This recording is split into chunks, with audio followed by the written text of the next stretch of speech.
annama asabaka lam yakun liyukhti'aka wa annama akhta'aka lam yakun liyusibaka. Beriman dengan takdir maknanya adalah beriman bahwa apapun yang ditakdirkan oleh Allah Subhanahu wa taala akan kita dapat, maka pasti akan kita dapat, akan kita terima. Tidak akan mungkin kita terlepas darinya. Dan apapun yang tidak ditakdirkan oleh Allah Subhanahu wa taala dari kita, maka pasti kita tidak akan mendapatkannya. Ini di antara kaifiat beriman dengan apa?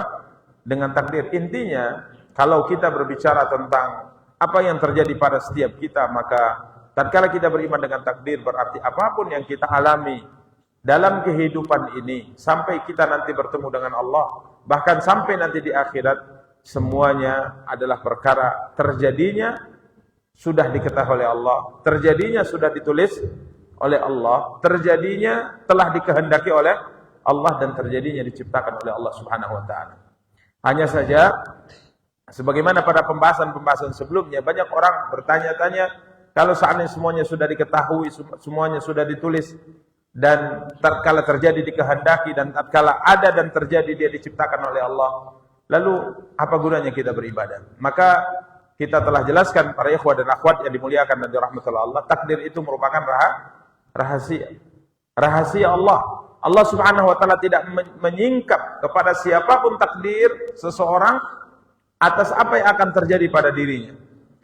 Dan Nabi kita yang mulia sallallahu alaihi wasallam bersabda, ihris ala ma yanfa'uk. Bersemangatlah engkau untuk melakukan semua perkara yang bisa mendatangkan kebaikan untukmu, baik dalam kehidupan dunia maupun dalam kehidupan akhirat. Dan jangan pernah engkau merasa lemah. Jangan pernah engkau merasa lemah. Dan Nabi SAW katakan, wasta'in billah. Dan selalu meminta pertolongan kepada siapa? Kepada Allah Subhanahu wa ta'ala. Kalau seandainya kita tahu bahwa surga yang itu merupakan cita-cita setiap kita tidak akan didapat kecuali dengan amal saleh, maka berjuanglah kita untuk beramal saleh.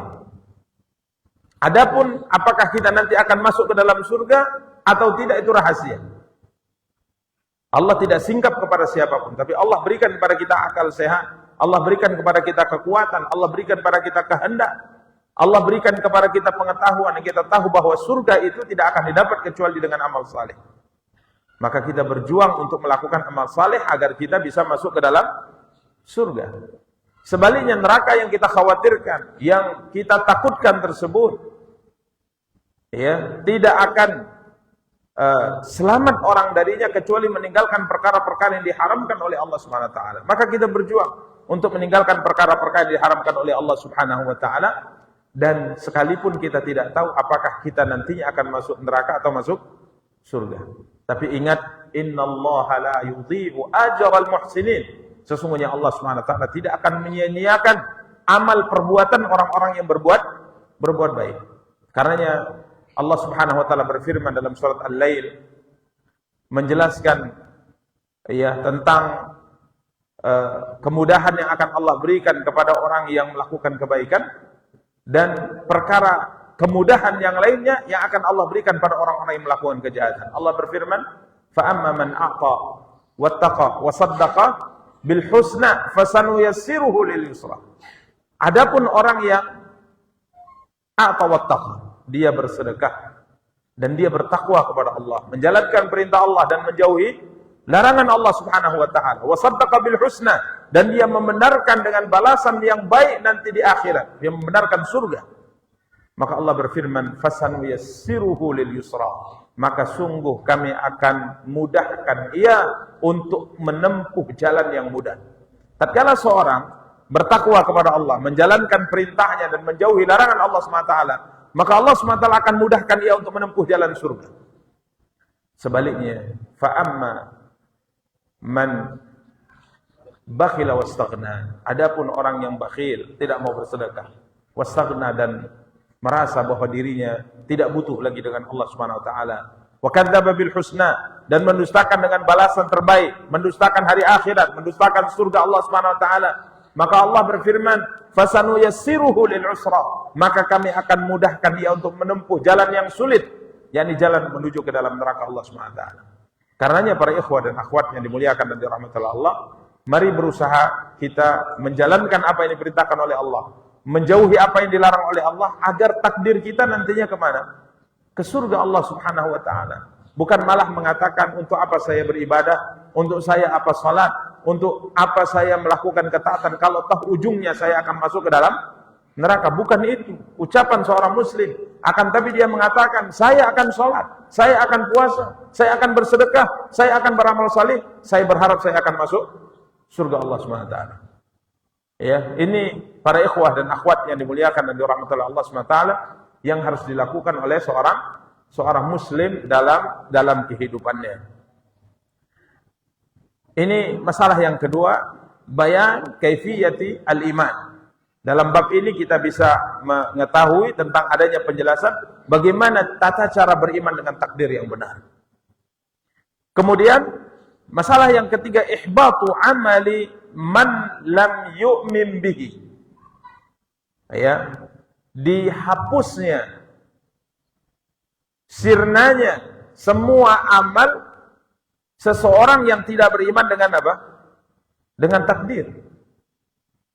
Amal orang yang tidak beriman dengan takdir tidak akan diterima oleh Allah Subhanahu wa taala. Semuanya akan ditolak, semuanya akan dihapus.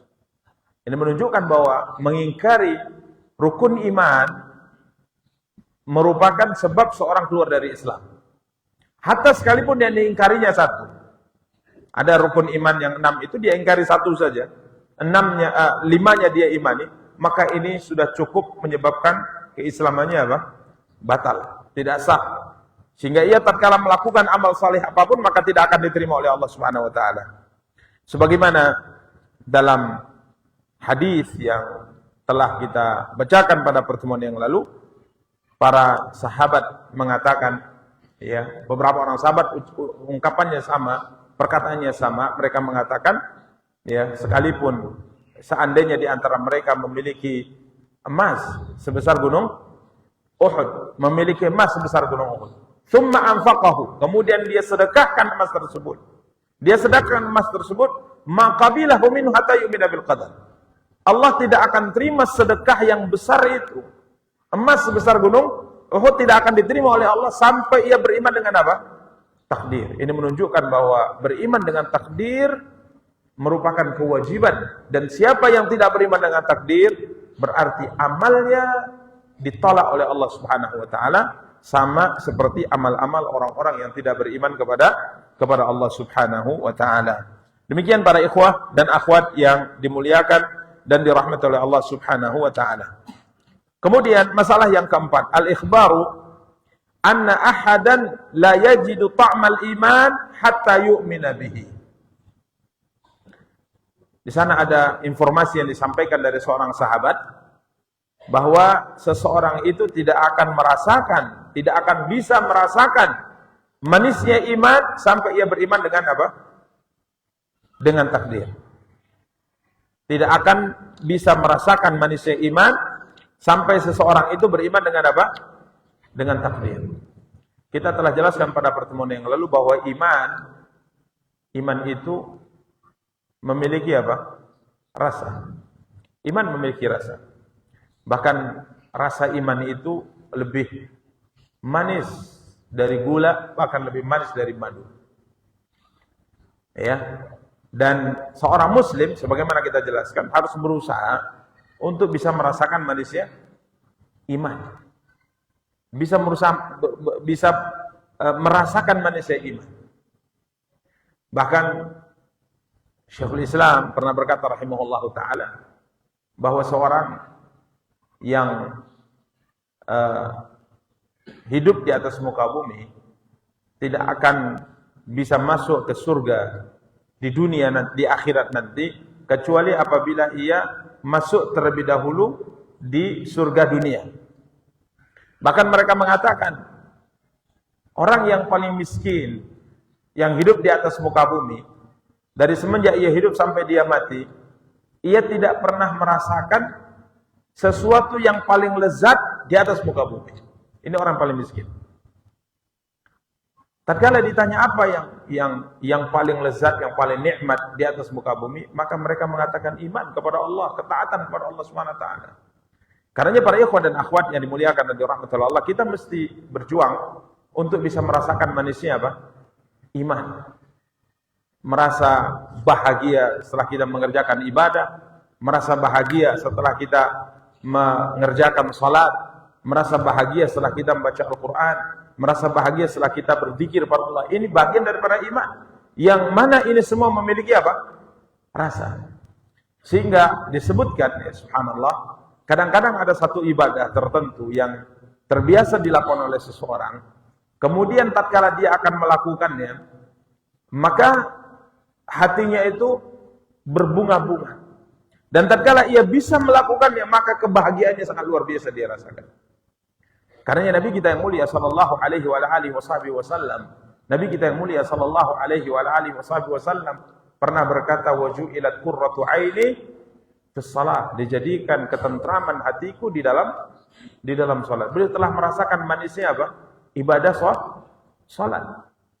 Bahkan kita dapati di kalangan cerita di kalangan para salaf, mereka tatkala membaca Al-Quran itu bisa bertahan dalam waktu yang cukup apa? Lama. Bahkan ada di antara mereka di bulan Ramadan, satu malam itu khatam 30 juz. Satu malam khatam 30 juz.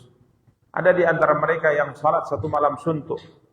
Salat satu malam suntuk sampai sahur di bulan Ramadan hanya membaca satu ayat yang dia ulang-ulang.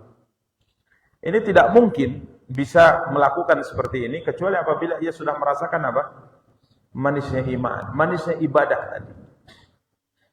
Dan ini para ikhwah dan akhwat yang dimuliakan dan dirahmati Allah. Orang yang sampai ke tingkat ini dia akan merasakan kebahagiaan yang sangat luar biasa. Karenanya pendapat yang paling sahih atau pendapat yang sahih dari firman Allah Subhanahu wa taala yang Allah firmankan tentang sifat pengikut Nabi kita yang mulia sallallahu alaihi wasallam, Muhammadur Rasulullah, walladzina ma'ahu asyidda'u 'alal kuffari ruhama'u bainahum tarahum ruk'an sujjadan yabtaghuna fadlan minallahi wa ridwana. Kemudian Allah mengatakan simahum fi wujuhihim min athari sujud.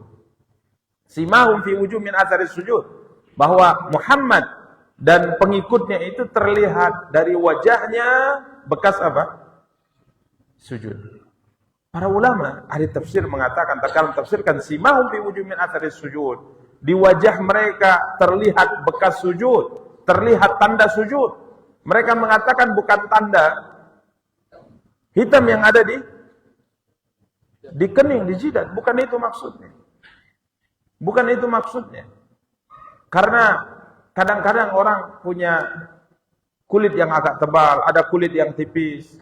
Sehingga ada orang yang sujud sudah ribuan kali, mungkin jutaan kali, juga tidak berbekas. Ada orang yang baru 2 kali sujud sudah bekas, apalagi digosok. Untuk cari tanda ini katanya. Ada tanda bekas sujud di keningnya, bukan itu maksudnya. Tapi para ulama ahli tafsir mengatakan terlihat pancaran cahaya dari wajah mereka karena ketenangan dan ketentraman yang ada dalam hati mereka. Jadi tatkala mereka tenang, berbahagia melakukan ibadah salat, maka hati yang tenang dan tentram bahagia ini akan terlihat dari wajah. Ya, karenanya orang yang paling banyak salatnya adalah orang yang paling bercahaya apa? Wajahnya. Ini para ikhwah dan akhwat yang dimuliakan dan dirahmati oleh Allah Subhanahu wa taala. Jadi para ikhwah dan akhwat yang dimuliakan dan dirahmati oleh Allah Subhanahu wa taala, iman itu ada rasa. Iman itu ada rasa. Ya, sehingga apabila seorang merasakan manisnya iman, dia akan menjadi seorang hamba yang tidak mau meninggalkan iman tersebut, tidak mau meninggalkan amal tersebut apapun yang terjadi. Lihatlah Abbad bin Bishr radhiyallahu taala anhu yang diceritakan dalam salah satu di antara pertempuran. Malam itu Nabi kita yang mulia sallallahu alaihi wasallam istirahat di satu tempat. Ini medan pertempuran ya, tatkala beliau melakukan jihad jalan Allah SWT.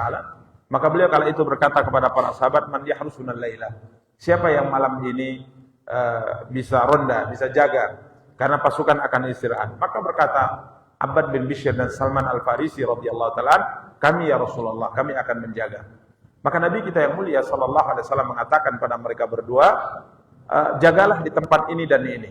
Ya, ini tempat karena mereka waktu itu di lembah ya, di satu lembah yang Nabi perintahkan mereka untuk menjaga di arah masuknya saja.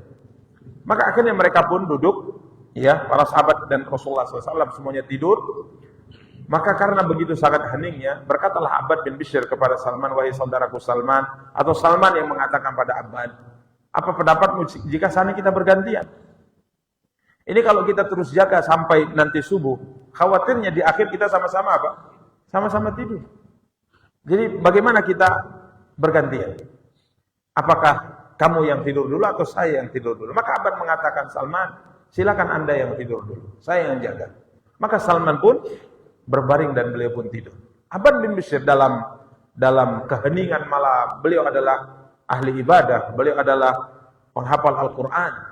Ya, dalam keheningan malam beliau berpikir ini momen yang sangat tepat untuk digunakan salat apa? Salat malam. Maka beliau pun berdiri menghadap kiblat mengerjakan salat malam. Pada siangnya ada salah satu di antara orang musyrik yang salah satu di antara keluarganya itu ditawan oleh kaum muslimin dalam peperangan.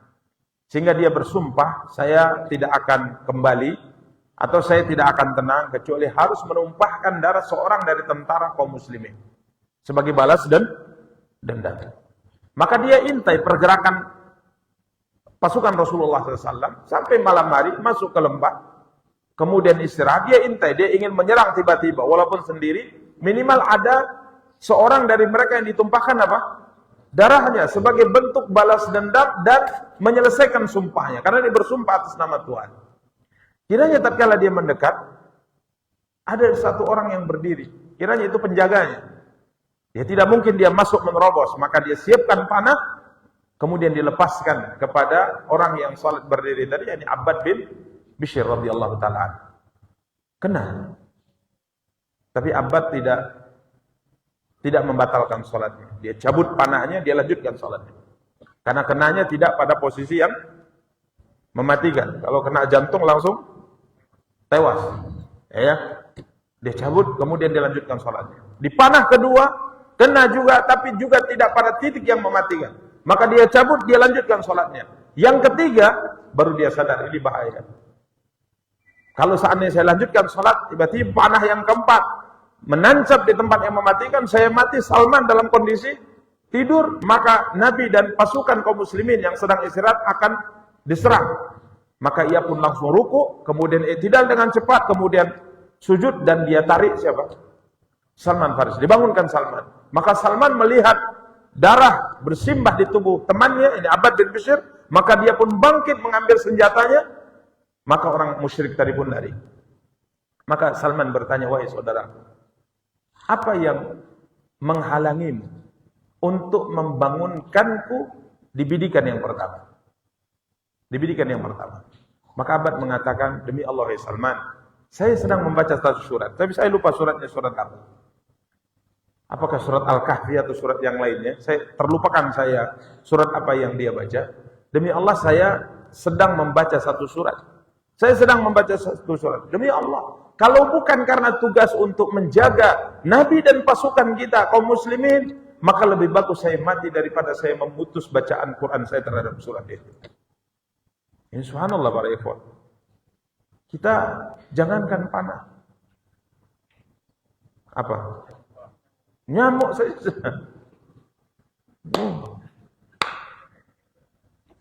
Kita belum merasakan manisnya apa? Iman. Belum pernah merasa manisnya iman. Ya, disebutkan ini sahabat itu, seorang ulama Abu Abdullah Muhammad bin Ismail Al-Bukhari, penulis kitab Sahih Al-Bukhari. Beliau sholat, ya, tenang, sholat tenang, panjang. Kemudian setelah selesai sholat, beliau buka bajunya, kira ada lipat atau kalajengking yang sudah menggigit beliau sekian kali gigitan. Ya, menggigit beliau sekian kali apa? Gigitan. Maka dibuka. Orang mengatakan, kenapa digigit itu kok bisa apa namanya? Dia merasakan, bukan tidak merasakan sakit. Di panah itu bukan kebal atau bukan seperti orang dibius yang tidak merasa. Dia merasakan sakit, tapi rasa sakit itu kalah dengan nikmat baca Quran. Rasa sakit itu kalah dengan nikmat sholat. Ini subhanallah. Mungkin kalau tidak diceritakan dengan riwayat yang benar itu dongeng. Sa'id bin Jubair diamputasi kakinya hanya dengan zikir pada Allah Subhanahu wa taala. Afwan, Urwah bin Az-Zubair diamputasi kakinya hanya dengan zikir pada Allah. Dia terkena penyakit tatkala dia mengunjungi khalifah. Kemudian tabib memutuskan untuk mengamputasi kakinya. Maka tatkala hendak diamputasi, dia hendak diminumkan atau disuntikkan, mungkin bahasa kita, sesuatu yang disebut khamr, yakni memabukkan. Maka dia mengatakan, apa ini? Dia mengatakan ini sejenis khamr. Kenapa? Untuk apa? Supaya tidak terasa, engkau tidak sadar, sehingga akhirnya tatkala diamputasi engkau tidak merasa sakit. Dia mengatakan tidak mungkin pengobatan dengan sesuatu yang diharamkan oleh Allah SWT. Lalu bagaimana? Tak kaki engkau harus diamputasi? Dia mengatakan sudah amputasi saja. Maka beberapa orang datang. Orang-orang kuat datang. Dia mengatakan untuk apa mereka dihadirkan? Untuk memegang tangan, untuk memegang tubuh Anda karena akan diamputasi. Khawatirnya kalau Anda nanti meronta, amputasinya bisa membahayakan. Dia mengatakan saya tidak butuh dengan mereka. Saya hanya berzikir pada Allah Subhanahu wa taala. Maka dia berzikir kepada Allah Subhanahu wa taala, memuji Allah, bertahmid kepada Allah, sedangkan kakinya diamputasi. Bukan tidak sakit, tapi mereka merasakan sesuatu yang lebih nikmat yang bisa mengalihkan mereka dari rasa sakit yang mereka derita. Ini luar biasa para ikhwan dan akhwat yang dimuliakan dan dirahmati Allah. Sehingga para ikhwan dan akhwat yang dimuliakan dan dirahmati Allah, Nabi kita yang mulia sallallahu alaihi wasallam mengatakan dalam hadis yang kita nukilkan tadi, waju'ilat qurratu aini fis shalah, dijadikan ketentraman, kebahagiaan dalam hatiku dengan mengerjakan apa? Salat. Ya, kalau sudah mau datang salat itu bahagianya luar biasa. Bukan salat lagi. Ramadan lagi. Ini lagi. Seperti beban masih. Berarti kita masih berlatih. Walaupun sekalipun masih berat tapi kita berjuang untuk melakukannya, itu juga bagus sebenarnya. Bagus. Karena untuk sampai pada tingkat yang kita sebutkan tadi, mungkin hanya berapa orang saja bisa sampai kepadanya. Mungkin kita sekarang masih terus berjuang untuk bisa merasakan manisnya apa? Manisnya iman. Tapi kita terus berjuang. Kita terus apa? Berjuang. Demikian para ikhwah dan akhwat yang dimuliakan dan dirahmati Allah. Sampai ada seorang yang tatkala melihat Quran, karena begitu sangat senangnya dia baca Quran. Kalau lihat Quran itu, bahasanya sampai mau ngences dia. Nggak tahan. Baca. Lama gitu baca. Kalau kita lihat Quran gimana? Ini menunjukkan kita belum bisa merasakan manisnya iman, kecuali pada momen tertentu seperti Ramadan. Bulan Ramadan kita bisa merasakan manisnya apa? Manisnya iman, senang beribadah, senang. Karena memang setannya lagi alhamdulillah dibelenggu. Tapi kalau setannya dilepas, ini dia tantangannya. Ini subhanallah para ikhwan dan akhwat yang dimuliakan dan dirahmati Allah. Sehingga beliau di sini mengatakan seorang tidak akan merasakan manisnya iman kecuali apabila dia beriman dengan apa? Dengan takdir. Ya, kecuali apabila ia beriman dengan takdir. Karena orang yang beriman dengan takdir, dia akan merasakan ketentraman dalam jiwanya. Apa yang dia khawatirkan? Apa yang membuat ia sedih? Membuat ia gundah? Mungkin bahasa sekarang membuat ia galau. Toh, semua yang akan dia jalani dalam kehidupan, sesuatu yang sudah diketahui, sesuatu yang sudah ditulis, sesuatu yang dikehendaki dan diciptakan oleh Allah. Tak ada yang membuat diri risau. Yang penting dia berusaha sesuai dengan kemampuan yang dia miliki, menjalankan aturan Allah, menjauhi apa? Larangan Allah SWT. Kalau dapat dia bersyukur, kalau tidak dapat dia sabar, tenang hidupnya. Tidak mungkin rezeki itu akan tertukar. Kan semua kita tahu. Rezeki itu tidak mungkin akan tertukar. Itu teorinya. Walaupun pada prakteknya kita khawatir juga tertukar. Padahal rezeki tidak akan mungkin tertukar. Maka tenang. Tenang. Karenanya subhanallah, orang yang beriman dengan takdir itu tidak akan mengorbankan dunianya, tidak akan mengorbankan akhiratnya untuk dunia. Orang yang beriman dengan takdir tidak akan mengorbankan akhiratnya karena dunia. Berusaha. Bahasa Jawanya tidak apa? Ngoyo apa? Ya, kerja, datang kewajiban sholat. Bukan lagi kerja, sholat belum selesai pula ini. Sholat. Apapun yang engkau kejar, kalau Allah tidak takdirkan, pasti engkau tidak akan dapat. Karena orang yang beriman dengan takdir, hidupnya tenang. Tidak pernah galau. Tatkala ia tidak dapat, sedangkan tetangganya dapat. Tidak pernah galau. Temannya naik jabatan, dia tidak naik jabatan. Dia sudah beriman. Allah Subhanahu wa taala sudah katakan dalam hadis yang kita bacakan kepada Al-Qalam, Allah mengatakan uktub, tulislah. Qalam mengatakan, "Ai Rabbi wa madza aktub?" Tuhanku, apa yang hendak ana tulis? Maka Allah mengatakan, tulislah semua apa yang terjadi pada hari kiamat. Apapun sudah ditakdirkan oleh Allah Subhanahu wa taala. Tinggal karena ini rahasia, kita berusaha. Tapi jangan korbankan akhirat kita untuk mengejar apa? Dunia. Jangan. Allah Subhanahu wa taala berfirman, "Wa ma khalaqtul jinna wal insa illa liya'budun. Ma uridu minhum min rizqin wa ma uridu an yut'imun. Innallaha huwar razzaqu dzul quwwatil matin." Tidaklah aku ciptakan jin dan manusia kecuali hanya untuk beribadah kepadaku. Kemudian Allah menyinggung apa? Menyinggung berkaitan dengan dia zat yang tidak butuh rezeki dari manusia. Ma uridu minhum min rizqin wa ma uridu an yut'imun. Aku tidak butuh rezeki dari mereka dan aku tidak butuh mereka memberi makan kepadaku. Innallah, sesungguhnya dia adalah Razzaq, zat yang Maha Pemberi.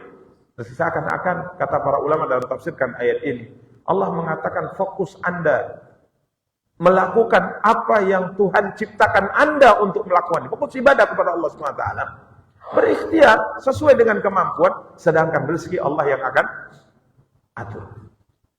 Rezeki Allah yang atur. Karenanya Nabi SAW pernah bersabda, "Lau annakum tawakkaluna 'ala Allah haqqa tawakkuli." Seandainya kalian benar-benar bertawakal kepada Allah, niscaya Allah akan memberi rezeki kepada kalian sama seperti apa?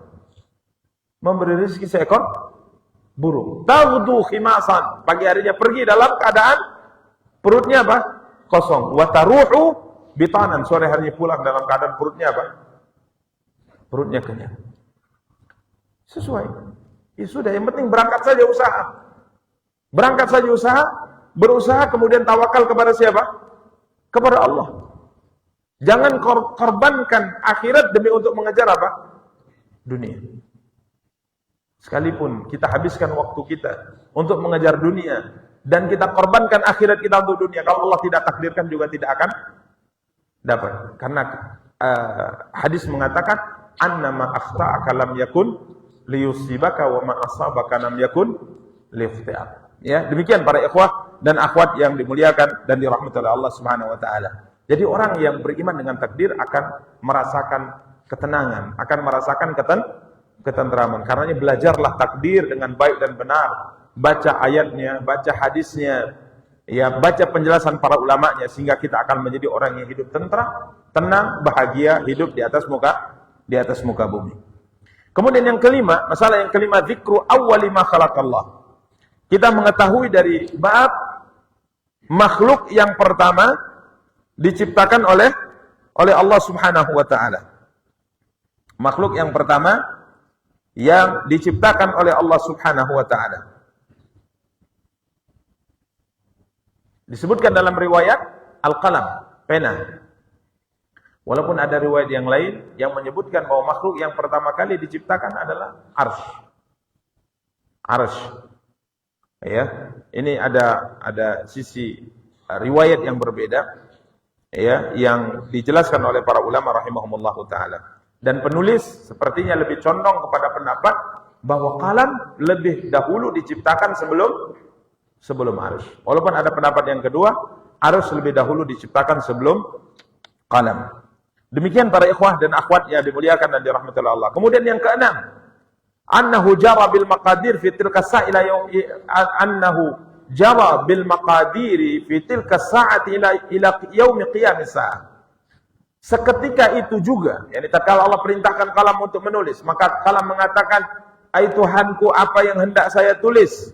Maka Allah mengatakan, "Tulislah apapun yang akan terjadi sampai hari kiamat." Maka beliau mengatakan, seketika itu juga pena menulis semua yang akan terjadi sampai hari kiamat. Tidak ada yang terluput dari catatan yang ada di lauh mahfuz. Apapun yang terjadi, semuanya sudah ada catatannya di lauh mahfuz. Ya. Dan ini maklum ya, kita imani bersama, lauh mahfuz itu merupakan catatan takdir yang terjadi sampai hari kiamat. Tidak ada yang terjadi yang tidak dicatat di sana. Apa yang kita makan, apa yang kita lihat, apa yang kita dapat, kita pergi kemana, kita duduk di mana, berapa langkah kita melangkah, berapa yang kita dapat dalam kehidupan dunia, ya, berapa kali pergi kita ke satu tempat, itu semuanya telah tertulis dengan jelas di lauh mahfuz.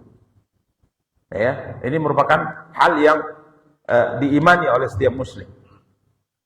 Kemudian yang ketujuh, bara'atuhu mimman lam yu'min bihi. Bara'atuhu sallallahu alaihi wasallam mimman lam yu'min bihi.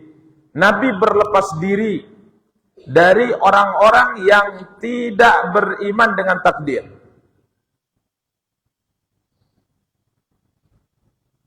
Nabi berlepas diri dari orang-orang yang tidak beriman dengan takdir. Jadi kalau seandainya Nabi SAW berlepas diri, maka ini menunjukkan bahwa apa yang dilakukan dan diyakini oleh orang ini adalah perkara yang sangat besar. Ya. Maka disebutkan dalam riwayat yang telah kita bacakan, man mata ala ghairi hadza falaysa minni. Siapa yang meninggal tidak di atas keyakinan ini, takdir, maka ia bukan termasuk golonganku. Ia bukan termasuk apa? Golonganku. Nabi berlepas diri darinya. Karena orang, kita sebutkan tadi, orang yang tidak beriman dengan takdir, berarti Islamnya batal. Karena ia menolak salah satu di antara rukun iman yang 6. Ya, demikian para ikhwat dan akhwat yang dimuliakan dan dirahmati oleh Allah.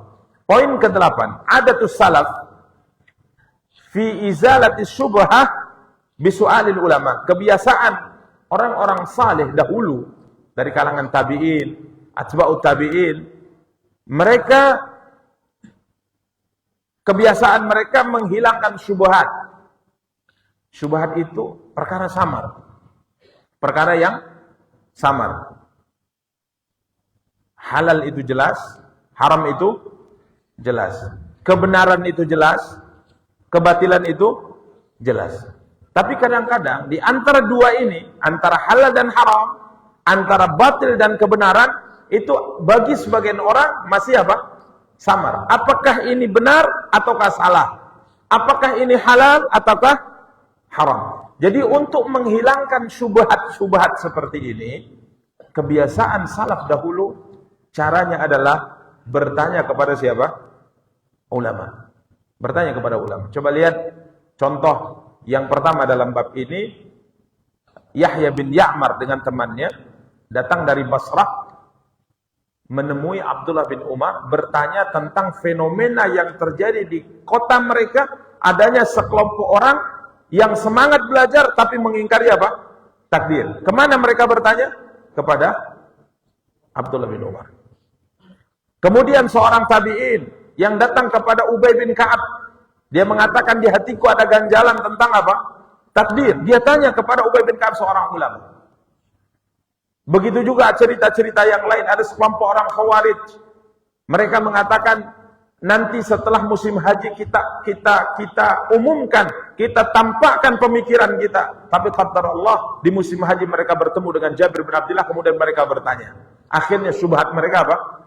Hilang. Jadi kebiasaan salaf itu apa? Kalau ada masalah, kalau ada syubhat, maka mereka datang kepada siapa? Kepada ulama. Cuman masalahnya kadang-kadang kita tidak tahu ulamanya siapa. Ulamanya siapa yang bisa menghilangkan apa? Syubhat. Kadang-kadang kita tanya bukan malah hilang syubhat. malah bertambah apa? Syubhat. Ini karenanya memilih guru, memilih ulama ini merupakan perkara yang juga penting, karena umat ini memang harus diikat, harus dihubungkan dengan ulama.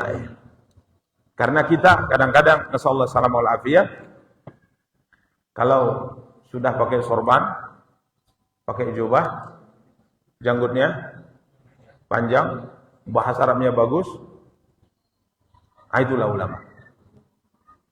Itulah apa? Ulama. Karenanya, Masya Allah para ikhwah, memang untuk mengetahui ulama yang benar, ini yang mengetahui juga sebenarnya siapa? Ulama juga. Karena hati-hati, kalau ada syubhat, kita ingin menghilangkannya, bertanyalah kepada yang benar. Kalau tidak, syubhat akan bertambah apa? Bertambah syubhat. Jadi tadinya samar halal atau haram, jelas-jelas jadinya apa?